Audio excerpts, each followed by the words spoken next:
Okay, thanks.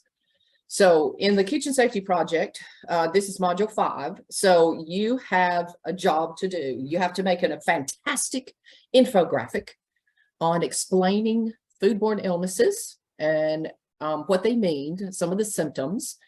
You've also got to talk about how to prevent and or kill bacteria in your kitchen, which you've learned in this module. And you've also got to talk about how to practice safety and sanitation procedures in the food preparation area. So basically, if you want to be able to make a really great, strong 90 or above on the kitchen safety project, what I have outlined here for you in red, which you do not see on your end, I emailed this to you today, this is basically what I'm looking for. So I'm looking for, when you talk about the definition of a food safety illness or foodborne illness, I want the complete full definition. When we talk about the common symptoms of foodborne illnesses, and it specifically lists Listeria and E. coli, those are the ones that are suggested. I have also given you links to the CDC's website in that document that I emailed to you that gave you the top 5 foodborne illnesses that are the most prevalent here in the US. And so you can pick any of those 5, but if you choose to go with Listeria and E. coli, I need 3 symptoms of each and give me an image that corresponds. One of the things that an infographic is going to judge you on is whether or not your graphics and your images that you upload with this infographic literally relate to the words that you have put in your document. So you will also have to tell how to prevent and or kill bacteria. So I have divided that up into 2 different ways. Here's what I'm looking for. I'm looking for 3 things that you can do to prevent foodborne illnesses from happening. You know, you learned about cross-contamination. You learned about how to store your food properly. You learned about the processes of, you know, simple things like not washing chicken in your sink, those kinds of items. But then I also want you to tell me 3 ways that you can actually kill bacteria in your kitchen. So proper cleanliness, proper sanitation procedures when you're cleaning, how to store items in your refrigerator, those things like that. And then the final thing at the very bottom of your infographic, the last thing you're going to talk about are 3 safety tips that you've learned in the kitchen. You read items about how to work safely with a knife. You've learned about proper cooking temperatures and what you should cook particular foods to. You can tell me some of those temperatures. You know, chicken's got to be cooked to 165. You can also tell me things about 3 sanitation tips that are very specific. It does not have to be relating to a particular food, but just the importance of washing your hands. You know, how long should you wash your hands? What are the procedures of washing your hands? Something relatively simple. So if you notice, I want to point some things out to you on this document that you see that's your directions. It specifically says, what I've highlighted here in yellow, not to write long paragraphs or essays. Keep it simple. And by that, I have added here in red, use bullet points. Keep it short, keep it sweet, like straight to the point.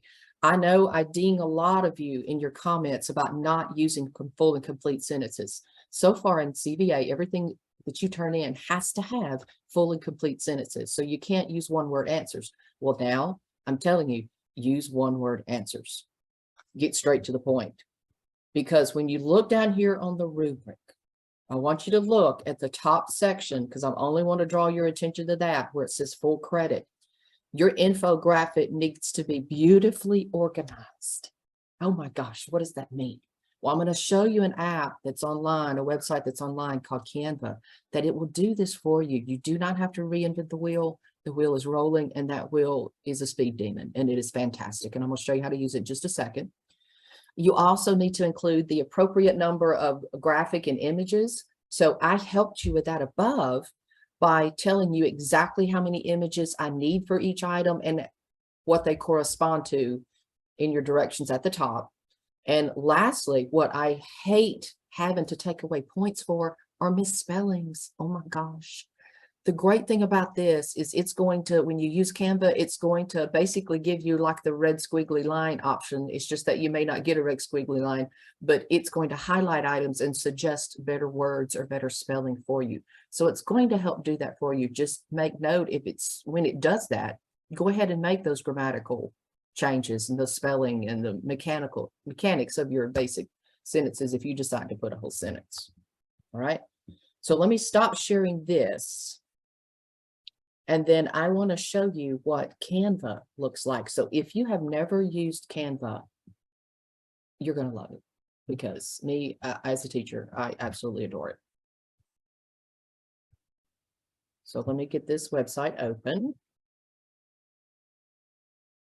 Shift Clink, do you see that? Thank you, sir. All right. So the link that I have given you in your Word document that I emailed to you is literally this website that's at the top. So when you click on this website, this is what you're going to see. You may not see this in the center, but what it is you are directly taken to the infographic templates. And let me show you something. I'm going to click a little white arrow right here. And you see, I've gone to a symbol here, a word that says infographic. So when you click on infographic, you can see many different types of infographics, depending on what you want to do. So depending on how you want yours to be organized, and if you want just an informational infographic, and you can take this bar and scroll and see all of these cool ones that you possibly want to choose. There's so many different options, but I can go back when it goes to just regular infographics. And I happen to have one here on the screen that I've chosen because I thought it was really super cute. When I choose one, when you pick one from this side, when you click on it, it'll automatically populate into this gray box on your right. Well, you have to take your bar down here at the bottom so you can make it bigger. And when you do that, you can start at the very top, and you can change the title. So I can literally delete what's in here and start typing kitchen safety, if that's what you want to title it. Or you can do foodborne illness. So it will let you up here that you can change your fonts depending on all the different fonts that you want. You can actually see an example of all the fonts, which is fun. And then when you go to each one of these boxes, you just delete the words that are in these boxes. And this is where you're putting your bullet points. All right. So if I delete all of this, because we're not talking about environments, because we're not a science class today, but I can literally choose all of my different. This one happens to be number 1, but as you click through them, I can put in here, wash hands. If I could spell wash hands, which is great. And then turn that into my bullet points if y'all want bullet points once it's typed in there. You can extend this and make this box as much as you want. So it'll type as many things as you want. But the deal is, like, I may not want this weird, cute little Mother Earth. So I can change those pictures depending on the different options. If I want to copy and paste something that I get directly from Google Images, I can do that. Or I can come right over here and choose from photos. And I can type in, let's say hand washing. And look at there. It's going to instantly give me pictures that I can put of washing hands, and it will insert it. Now look what it did. It put it way down here. So I know I have got to take this one and I need to delete it. A little trash can, boom, boom, boom, go away. And I'm going to drag this little baby up here, and I'm going to shrink it down to fit in my little boxy box. And I've got washing hands. So when you take something like Canva and you can make this look however you want to look, with deleting pictures, moving pictures, I know I'm done with this one. I can get it out of the way. I'm ready to click this next box, delete these, and start typing what I need to type. Now, the deal is, once you finish, You have literally got to go up here to share. And this is the most important part. Chef, how do I get this to you? How do I download it? What do I do? Well, when I go up to share, you have to scroll down to where it says download. And when you go to download, I would highly recommend that you download it. You can download it as a PDF or download it as a JPEG. That would be my two most favorite options. So JPEG or PDF. The PDF is going to be the easiest to view. So when you get it as a PDF, you just go straight to download. And you have to take it a while. Sometimes it'll take it a few minutes, and it will end up at the bottom of your systems tray. And then you save it according to kitchen safety project with your name. And then you will upload it to the module where this goes. All right. So the biggest thing is, if you have problems with Canva at the very top, what I didn't show you is it gives you options of questions that you have. So if you forget, oh, forgot, like, what did Chef say about getting pictures? I forgot how to get pictures. So Canva, when you go to the top and you have those questions, you can put it in that little help session, and it will literally do that for you. And your infographic will be absolutely gorgeous. So it's not a matter of, is it pretty enough for me to get an A? Y'all, I have to read them.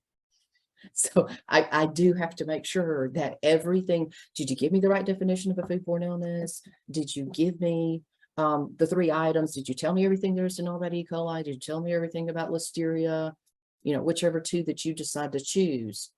Because whatever you put on that infographic, I will be able to know whether or not you actually read the modules and the words that were on the screen as you clicked through each one of those slides on kitchen safety. So if you have any questions, just easily send me a remind message and I will help you with all of those questions, especially if you're not sure how to work something or you're a little confused.